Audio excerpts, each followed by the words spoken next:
성도 여러분, 안녕하십니까? 오늘은 2월 21일 월요일입니다. 우리가 태어나기 전부터 우리를 찾아오신 주님, 당신은 아브라함을 오랫동안 정처 없는 여행길로 이끄셨습니다. 당신은 그들이 새로운 땅을 희망하게 하셨습니다.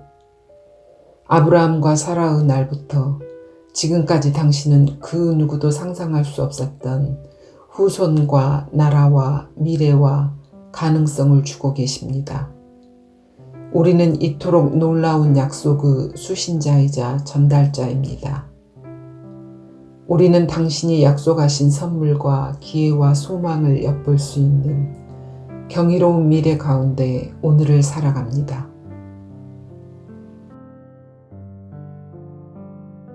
나 지금은 비록 땅을 벗하며 살지라도 내 영혼 저 하늘을 디디며 사네. 내 주님 계신 눈물 없는 곳 저 하늘에 숨겨둔 내 소망이 있네. 보고픈 얼굴들 그리운 이름들 나만이 생각나.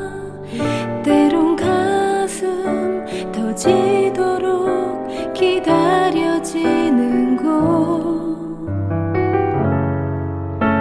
내 아버지 너른 품 날 맞으시는 저 하늘에 쌓아둔 내 소망 있는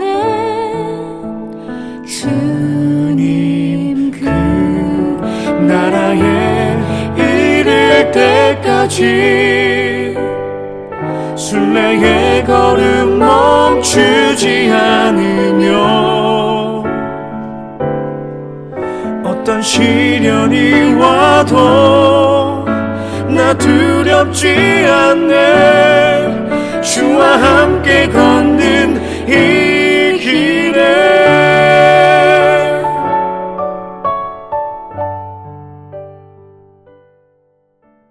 오늘의 말씀은 마태복음 21장 28절에서 32절 말씀입니다.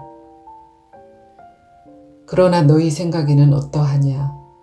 어떤 사람에게 두 아들이 있는데 맏아들에게 가서 이르되 이에 오늘은 포도원에 가서 일하라 하니 대답하여 이르되 아버지 가겠나이다 하더니 가지 아니하고 둘째 아들에게 가서 또 그와 같이 말하니 대답하여 이르되 실소이다 하였다가 그 후에 뉘우치고 갔으니 그 둘 중은 누가 아버지 뜻대로 하였느냐? 이르되 둘째 아들이니이다. 예수께서 그들에게 이르시되 내가 진실로 너희에게 이르노니 세리들과 창녀들이 너희보다 먼저 하나님의 나라에 들어가리라.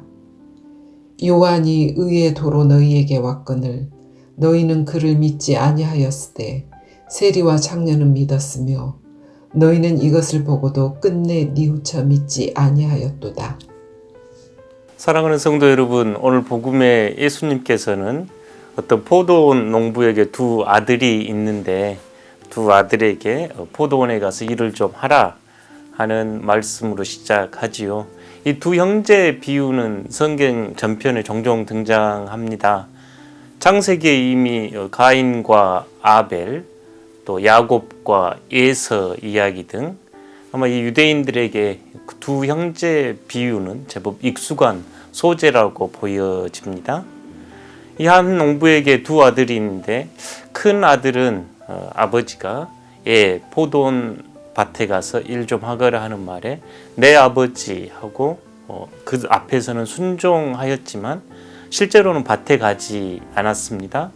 둘째 아들은 아니요 하고 거절하지만 이 둘째 아들은 곧 누이쳐 회개하고 포도원 밭에 가서 일을 하는 장면입니다. 예수님께서 묻습니다.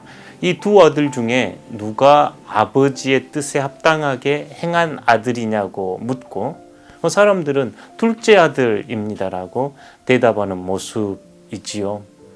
예수님께서 이 두 아들의 비유를 통해 들려주고 싶은 이야기가 있습니다. 크게는 하나님께 선택받았던 이스라엘 백성들, 그리고 하나님의 율법을 지키고 있다고 했던 제사장, 바리새인, 서기관 등 종교 지도자들은 마치 큰 아들처럼 하나님의 명령에 네 하고 대답했지만 실제 그들 삶은 하나님의 뜻에 순종하지 않는 불순종의 삶을 살았다는 의미가 담겨 있고, 둘째 아들 같은 경우 불순종한 대답을 하였지요. 아버지의 명령에 아니오 했던 사람들입니다. 윤리적으로, 사회적으로 죄인이라 손가락받을 수밖에 없었던 이들입니다. 가난하고 소외된 이들이 이 둘째 아들의 표상이라 할 수 있겠지요. 직업상 죄인이었던 세리나 목동 등이 포함될 수 있었겠고, 또 창녀나 또 그 사회에서 금했던 어떤 죄인이라 손가락질 받을 율법을 어겼던 이들이 이 둘째 아들의 표상이라 하겠습니다. 둘째 아들들은 비록 하나님의 뜻을 저버리는 죄인의 삶을 살았지만 그들은 다시 돌이켜 회개함으로 아버지의 뜻에 합당한 삶으로 회개의 삶을 보여준 모습이 오늘 이 첫째 아들과 둘째 아들 비유이지요. 우리 그리스도인들은 첫째 아들인가요? 둘째 아들인가요? 우리 그리스도인들은 하나님 앞에 네라고 이야기하며 삶의 자리에서 실제로 예수 그리스도의 가르침과 삶을 드러내는 삶을 살고 있습니까? 아니면 삶과 신앙이 분리된 모습으로 살아가고 있을까요? 오늘 우리는 둘째 아들과 같은 이들, 흔히 세상에서 죄인이라고 손가락질 받는 이들이 교회로 들어올 때 어떤 태도를 취하고 있습니까? 내가 가진 윤리적 잣대, 내가 가진 죄에 대한 이해로 혹시 그들을 배척하거나 혐오하거나 혹시 그들을 하나님의 백성이 아니라고 생각하지는 않는가요? 오늘 복음은 이렇게 우리를 깊은 성찰로 초대합니다. 한 친구가 오래전 함께 공부를 할 때 그는 저에게 이렇게 이야기했던 기억이 납니다. 하나님 앞에서 우리는 대부분 모두가 49대 51이 아닐까. 하나님 앞에서 조금 의롭다 한들 51일 것이고 좀 부족하다고 한들 49 아닌가. 즉 하나님 앞에서는 모두 죄인이고 부족한 이들 아닌가라고 했던 말이 기억납니다. 오늘 복음을 다시 한번 묵상하면서 우리는 둘째 아들처럼 우리의 삶이 하나님의 뜻에 저버릴 때도 있었겠으나 그걸 알아차릴 때 회개하고 돌이켜 그 포도원밭에 나가 일을 하는 둘째 아들들이 되기를 이 아침 바라봅니다. 다시 한번 주님의 말씀을 경청하여 주십시오. 마태복음 21장 28절에 32절 말씀입니다. 그러나 너희 생각에는 어떠하냐? 어떤 사람에게 두 아들이 있는데 맏 아들에게 가서 이르되 예 오늘 포도원에 가서 일하라 하니 대답하여 이르되 아버지 가겠나이다 하더니 가지 아니하고 둘째 아들에게 가서 또 그와 같이 말하니 대답하여 이르되 실소이다 하였다가 그 후에 누이치고 갔으니 그 둘 중에 누가 아버지의 뜻대로 하였느냐 이르되 둘째 아들이니이다. 예수께서 그들에게 이르시되 내가 진실로 진실로 너희에게 이르노니 세리들과 창녀들이 너희보다 먼저 하나님의 나라에 들어가리라. 요한이 의의 도로 너희에게 왔거늘 너희는 그를 믿지 아니하였으되 세리와 창녀는 믿었으며 너희는 이것을 보고도 끝내 뉘쳐 믿지 아니하였도다. 아멘.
우리로 하여금 이 둘째 아들에 서 있는 저희로 하여금 돌이켜 회개하며 하나님의 나라를 살아라는 초대가 담겨 있습니다. 이 복음을 실천하는 복된 하루 되시기를 소망합니다. 기도하시겠습니다.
하나님, 오늘 주님께서 들려주시는 말씀을 통하여 우리 안에 두 아들들을 발견합니다. 하나님 앞에서 네 하고 순종하지 못한 저희를 불쌍히 여겨주시고 하나님 앞에서 아니오하지만 돌이켜 회개하는 삶으로 하나님 나라를 들어간 세리와 창녀처럼 저희도 하나님 앞에 돌이켜 회개하는 삶 살아가도록 은혜 허락하여 주십시오. 예수님 거룩하신 이름으로 기도드립니다. 아멘.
하늘에 계신 우리 아버지, 아버지의 이름을 거룩하게 하시며 아버지의 나라가 오게 하시며 아버지의 뜻이 하늘에서와 같이 땅에서도 이루어지게 하소서. 오늘 우리에게 일용할 양식을 주시고 우리가 우리에게 잘못한 사람을 용서하여 준 것 같이 우리 죄를 용서하여 주시고 우리를 시험에 빠지지 않게 하시고 악에서 구하소서. 나라와 권능과 영광이 영원히 아버지의 것입니다. 아멘.